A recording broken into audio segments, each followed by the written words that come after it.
Les petites coudées. Évelyne Brizou-Pélène. Les contes traditionnels de Bretagne. L'aurore marque le début de la journée, le crépuscule, la fin. L'aurore est pleine de promesses.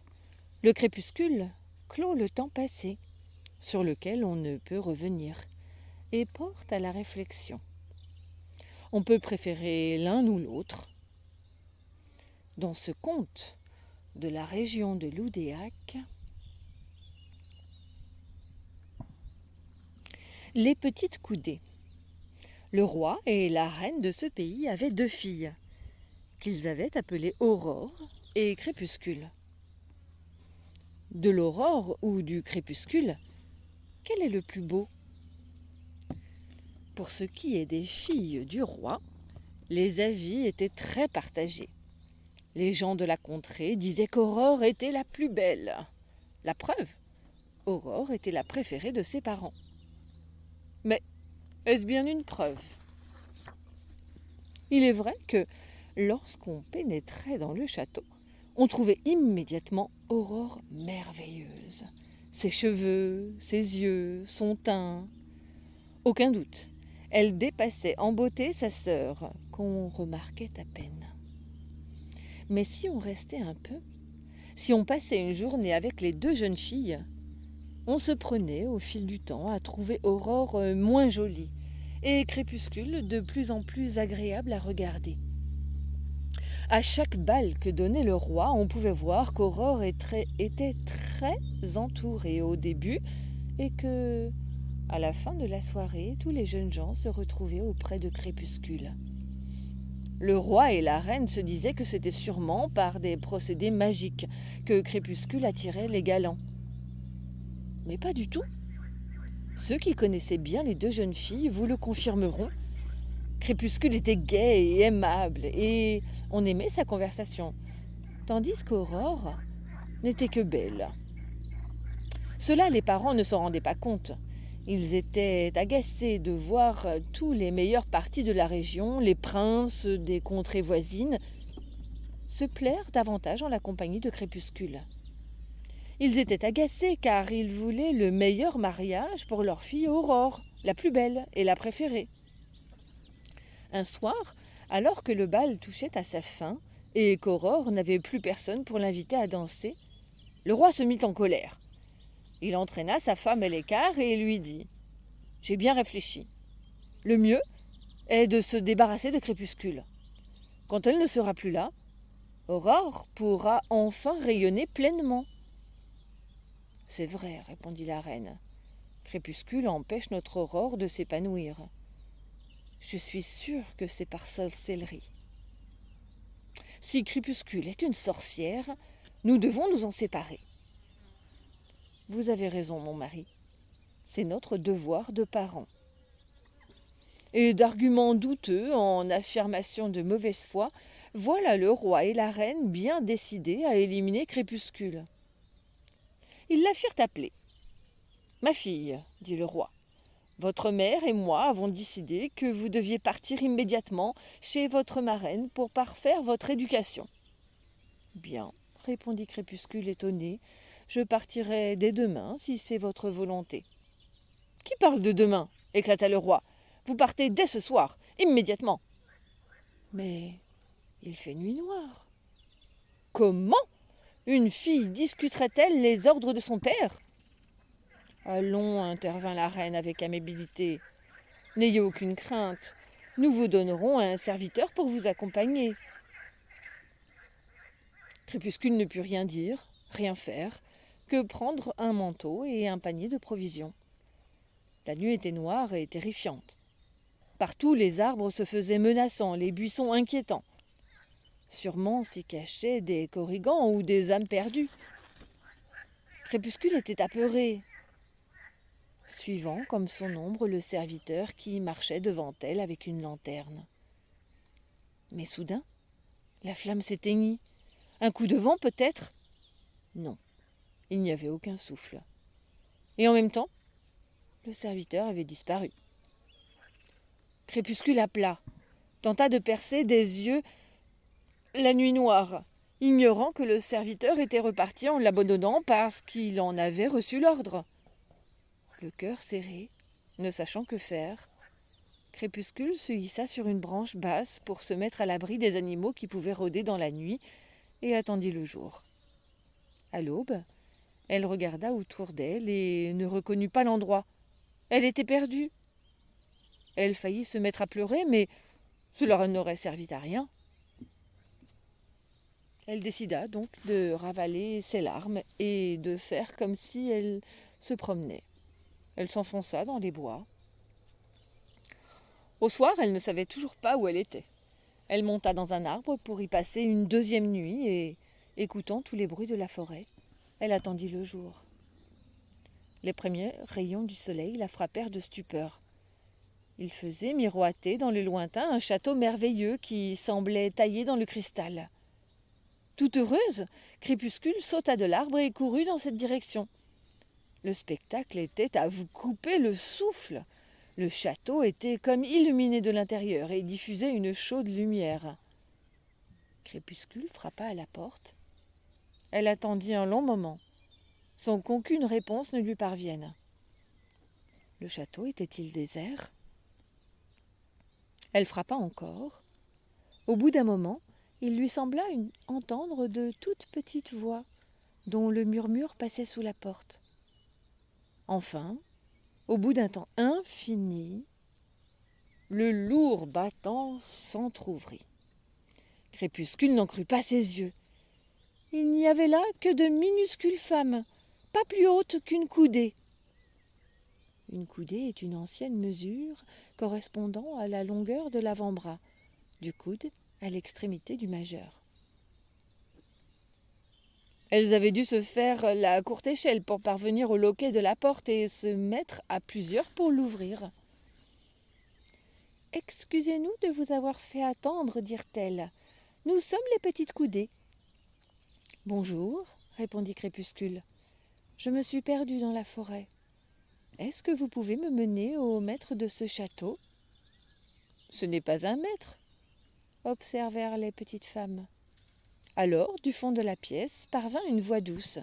« Je suis la châtelaine de ces lieux. » Et Crépuscule s'aperçut avec étonnement que celle qui venait de parler était une chatte blanche. « Je peux t'offrir l'hospitalité, reprit celle-ci, mais j'y mettrai des conditions. » Crépuscule ne savait ni où elle était, ni par où repartir. Elle demanda.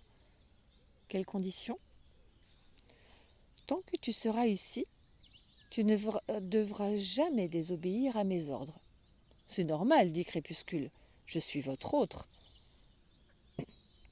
Je suis votre hôte, je ferai ce que vous direz. » Puis, de peur d'avoir parlé trop vite, elle s'inquiéta.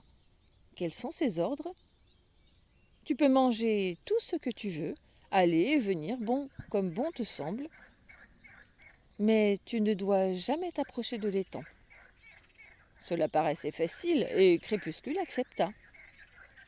La vie au château était douce et confortable. L'étang était loin. Pourtant, depuis le château, on voyait avec quelle douceur il réfléchissait les rayons du soleil. Crépuscule aurait voulu comprendre pourquoi on lui interdisait de s'en approcher. Un ordre était un ordre, mais ne pas comprendre les raisons de cet ordre la tourmentait, et la chatte refusait de l'éclairer davantage. Un jour qu'elle se promenait au fond du parc, Crépuscule perçut comme un éclat nouveau sur l'étang. Intriguée, elle s'approcha, et elle vit un serpent vert sortir de l'eau. Effarée, elle recula, regrettant d'avoir désobéi, mais le serpent lui dit « N'aie point peur, belle amie, je ne te ferai aucun mal. Depuis si longtemps, je n'ai personne à qui parler. Ne t'en va pas, je t'en supplie. » Hésitante, Crépuscule s'approcha encore et, attirée par le serpent, par ses yeux amicaux, elle lui posa quelques questions. Et il lui répondit avec tant d'amabilité et d'intelligence qu'elle en oublia l'heure et le temps. Quand elle s'aperçut que le soleil se couchait, elle se releva d'un bond et, promettant de revenir le lendemain, courut vers le château. Hélas, la chatte était à la porte. L'air effaré, elle cria « Qu'on jette cette désobéissante dans un bain de lait bouillant !» Et les petites coudées se précipitèrent pour saisir Crépuscule et la plonger dans la marmite qui chauffait sur le feu. Quand Crépuscule se réveilla, elle souffrait de partout. Les petites coudées la soignaient de leur mieux. « Heureusement, dit l'une d'elles, nous ne t'avons pas laissé trop longtemps dans la marmite, mais ne recommence plus jamais. »« Ou il pourrait en cuire, ajouta une autre. Crépuscule était si mal en point qu'elle n'était pas en mesure d'apprécier l'humour. Elle mit 3 jours à se remettre de son plongeon forcé. Elle ne cessait de penser au serpent et elle lui avait promis de revenir. Dès qu'elle put se tenir debout, sans plus songer à la punition, elle retourna à l'étang. Elle trouva le serpent tout triste. Il pensait qu'elle l'avait oublié. « J'ai été empêchée de venir, » répondit simplement Crépuscule pour ne pas l'inquiéter. Et pour le consoler, elle demeura avec lui plus longtemps encore que la première fois. « Qu'on jette cette désobéissante dans un bain d'huile bouillante !» 8 jours après, malgré les soins des petites coudées, Crépuscule ne tenait pas debout. Quand elle sut que la chatte blanche était partie en voyage, elle décida de se lever tout de même et se traîna jusqu'à l'étang. Elle trouva le serpent très amaigri. « Tu es venu et parti, dit-il. Puis tu es revenu et reparti. Et maintenant, je vais mourir. »« Oh non, ce n'est pas de ma faute, je t'assure. Je vais mourir. »« Non, je ne te laisserai pas. Que faut-il faire pour te sauver ? » ?»« Quelque chose d'impossible. »« Quoi ? » ?»« M'épouser. » Crépuscule recula d'effroi. Épouser un serpent ? Non, elle ne pouvait pas. Les larmes lui montèrent aux yeux et elle s'enfuit en courant. Elle passa une affreuse nuit. Elle voyait le serpent expirer sur le bord de l'étang.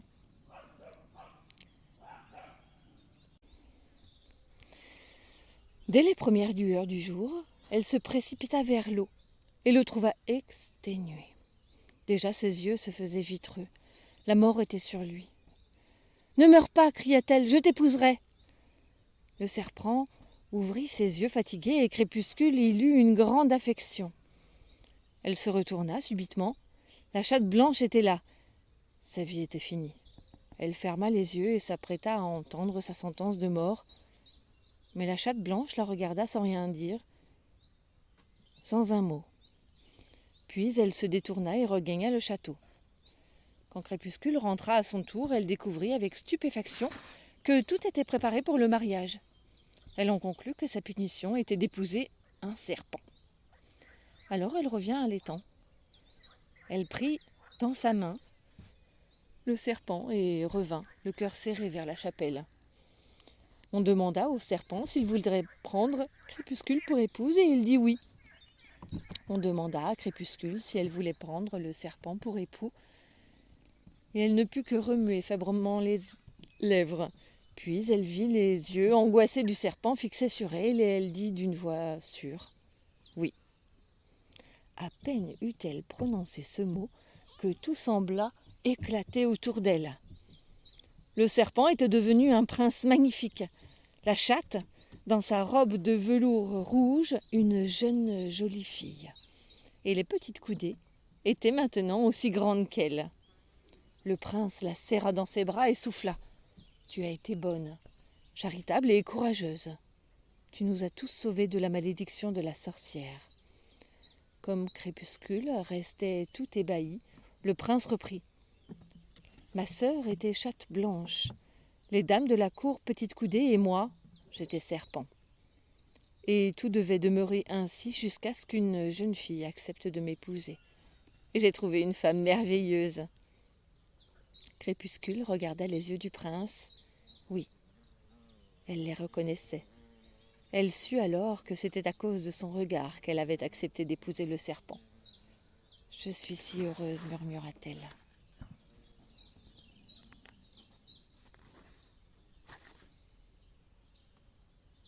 Dans la plupart des contes anciens, La vraie valeur est l'obéissance. Obéissance souvent aveugle à des ordres qu'on ne comprend pas, mais qui sont en réalité destinés à protéger celui qui les donne ou celui qui les reçoit. Si on les respecte, on est récompensé. Si on les enfreint, on est puni.